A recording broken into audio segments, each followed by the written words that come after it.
Hello everyone, it's me, DillysSims. Welcome back to my channel. Today is Speed Build Sunday, the day of the week where I build whatever I want, because I can.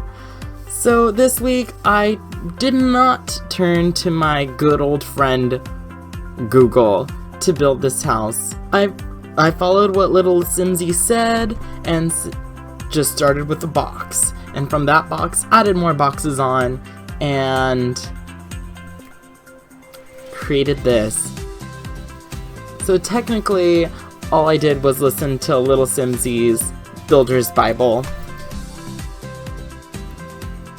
Nothing too special about this house. I want to say it's like a classic DillysSims house. It's definitely the type of house you would have seen me make when I first started YouTube. Just this house repeated over and over and over in different colors. I'm pretty sure I've built a house like this already, to be honest. But you know what? It's good. It's a classic. I love it. It's very suburban. You could easily have a family live here. I mean, I say easily, but this house is way too expensive for like a normal sim to afford. But that's neither here nor there. Do I have stories for you guys today? Let's see. Do I? I have some drama at work, but I know a couple of my friends listen to my series, and they wouldn't appreciate me telling people this yet, so I can't tell you guys this, but I'm gonna level with you guys. I am really afraid. I am actually super duper afraid because my company has this thing called open house. And that's where all of our vendors come, and like this, you can come in, you can sample wines, you can sample other food that our vendors sell.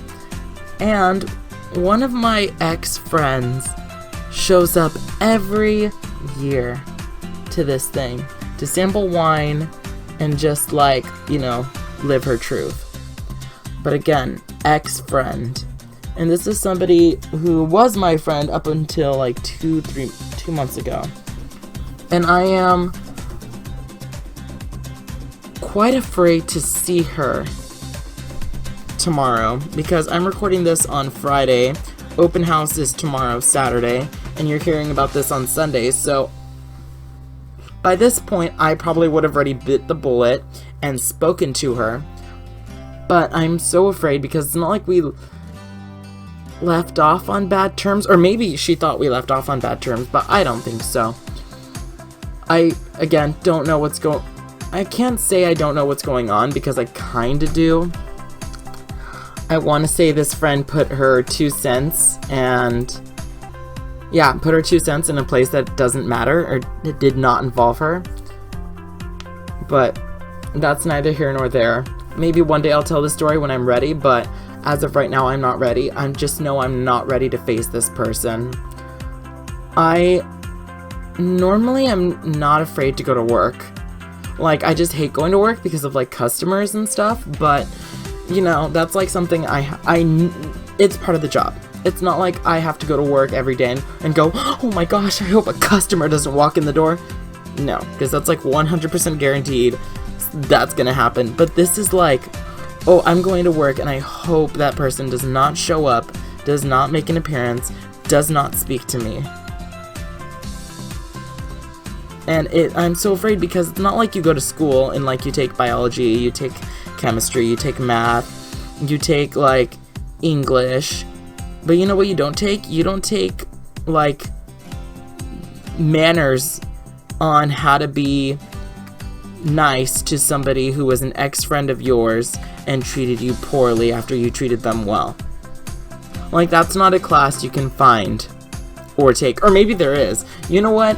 I'm saying you can't, but I mean, there are videos on YouTube on how to properly hit your wife, so there's probably a video on how to, like, approach the situation, how to, like, speak to somebody who you don't really feel uncomfortable speaking to. That's probably the video, too.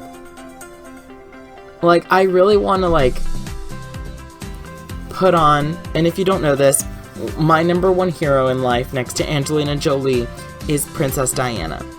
I really want to put on like my best Princess Diana face. I want to like, if I run into her, my former friend, I'm going to say former friend. If I run into my former friend, I want to put on a big smile and I want to like say hello, hug her, ask how she's doing, and then go about my day so she can talk shit about me behind my back.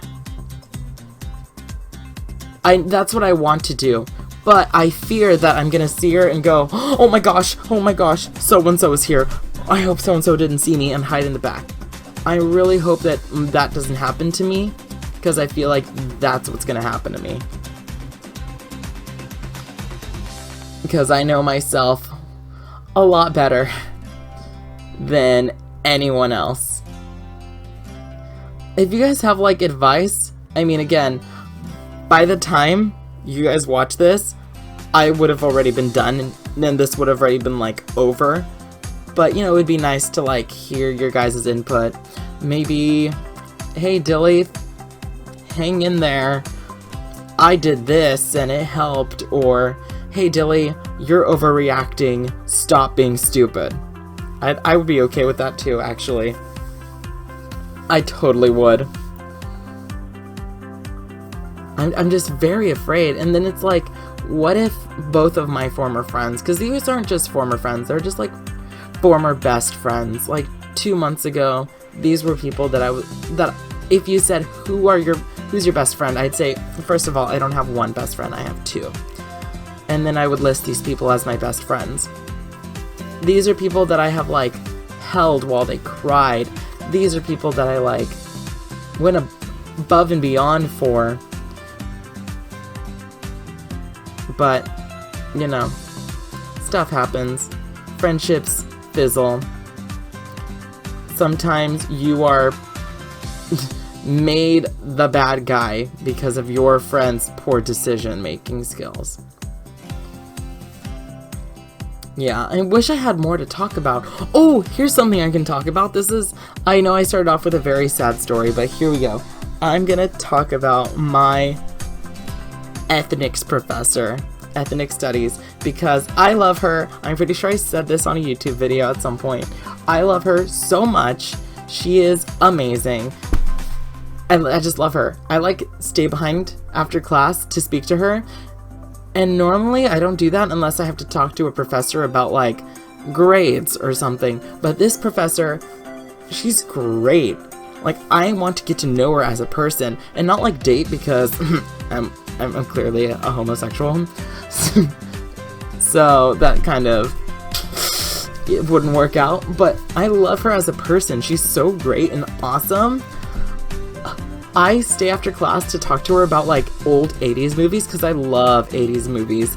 I love like Heathers and The Breakfast Club, and I can't even think, what other 80s movies do I like? Well, I've watched so many, but I can't think of any. Horror movies. I love horror movies from the 80s. Give me all the slasher movies of all time. Give me Freddy Krueger. Give me, well, Bates Motel was, well, Norman Bates. Psycho was from the 60s, so maybe don't give me him because that's older. But give me, did I say Nightmare on Elm Street? No, I said, whatever. Doesn't matter. Wow, this is by far the best voiceover I've ever done. I am killing it. But what was I going with this? Yeah, so I stay after class to speak to her about 80s movies, and if you don't know, Heathers, the old 80s movie, is being remade, actually was remade, into like a 9-part miniseries on the Paramount Network. And so I was like, oh my gosh, you have to watch the Heathers remake, you're gonna like love it, because I'm gonna watch it too, and we'll talk about it. And so like we both watched it, and we had our like thoughts about it. We're both under the impression that it's funny, but we probably don't want to watch it again. Sorry, Heathers, the reboot. I know you tried, but it just wasn't as good as the first. Sometimes that's the reality of it. And so one day I stayed after class, and like when I say stayed after class, I stayed after class for 26 minutes. And this was last week. And so we were talking about Heathers, and then I was telling her that The First Wives Club, which is another great movie that I really like, is also being remade. And so like we talked about The First Wives Club, and then she mentioned, because again, ethnics professor, she like for a minute talked about homosexuality and like the term queer. And so like after class I told her, I think you're wrong about the term queer because you said it like this and I believe it's like this. And I told her it was, the way I understood it was, it's just a fancy way to say not straight. And so like she like checked her resources and she took like a class or seminar or something before this class that she taught, and she was like, you're right, Dylan, I did say it wrong in class, thank you for correcting it. And then she corrected the class this week, and I noticed in class her lecture was very like LGBTQ plus oriented, because normally it's just like about race and gender inequality because minorities, but now she's been putting a lot more of focus on the LGBTQ plus movement. I probably said that too fast, but that's okay. And like she talked with, okay, so let me rewind a little bit, I'm getting way too excited. So we had a election recently, and so she like pulled up openly gay politicians and other stuff like that, other people who were openly gay, and like she put pictures up and she's like, so and so is a Republican from, maybe she didn't say Republican, I know she said senator or governor or something like that of this town, and that's his husband, and they're openly gay, and this person's openly lesbian. And I thought it was great. And then after class I was talking to her about the movie, or about the Heathers reboot, and then I was like, okay, I have to go because I know there's other people standing behind me in line, so I can't spend another 26 minutes talking to you like last week. And she goes, thank you for correcting me on the proper definition of, and she told me, and I quote, and you heavily inspired this week's lesson, so thank you. And I looked at her and I said, thank you. That is one of the nicest things I can't, well, ever been told, and like ever been given, because like you can buy somebody diamonds, you can buy somebody stuff, but she made a lesson plan because of me. Like this is something that she will probably teach other classes too, and she's like educating other people. So I'm like the Mona Lisa. I am a muse. You know, like, I am my teacher's muse, and not in a weird, like, oh, adult fun time way. That was awful. That was the worst way to say it. But, like, in a professional, scholarly way, I influenced my professor, and, like, I involuntarily educated people, which I was so proud of. Not myself, I was just so happy. I felt very blessed. I hate using that because it's so like watered down with like hashtags and rich spoiled people going, oh, I just bought this new Mercedes, hashtag blessed. Yeah, bitch, like that wasn't your father's credit card or your mother's credit card, your parents' credit card, your great aunt's credit card. Yeah. Don't hashtag bless me. If you aren't hashtag blessed, you're just hashtag privileged. But yeah, that was like the biggest thing this week. I was so happy. And okay, so here's the thing. My boss currently is on maternity leave. And let me tell you, the stress levels at work, non-existent. They do not exist now that my boss Sam is currently on maternity leave. Thank goodness. So happy. I just wish Sam didn't come back as quickly as Sam did. Or does. Because I have a feeling that Sam is going to be back real quick. Real quick. Sam... I don't want to say great person. Sam is a very complicated person. But I feel like the only thing Sam has going in for Sam in Sam's life is the company. And sure, Sam has the baby, but that could change, actually. The baby could help change. Speaking of which, should I be saying this? You know what, I'm going to. One of my coworkers was nosy and was at Target. And this coworker told me that she was just being nosy and she was waiting for her pictures to be developed because Target develops photos. And she was telling me that she was just waiting and she saw the gift registry, and so she decided to look up Sam, and she found Sam's gift registry, and Sam's baby is like popping out any minute now. And she was like, there is so much stuff that has not been bought on Sam's registry. And I was like, oh, that's really sad. That made me really sad for a minute because I just want to be everybody's friend. I know I'm like spreading gossip right now, but in reality, I just want to be everybody's friend. There are so many people, and like, okay, here's a perfect example. That probably wasn't going to come out a smooth English sentence, but here's a perfect example. There was a new coworker she started. Her name is Polly, and at first she did not want to talk to anybody. Well, that's not true. She did, but she didn't want to hang out with us. And so, like, I kept inviting her places, and, like, I was like, hey, Polly, when you have anytime I'm doing this, you're invited. And so Polly was like, yeah, I'll go. Polly never showed up.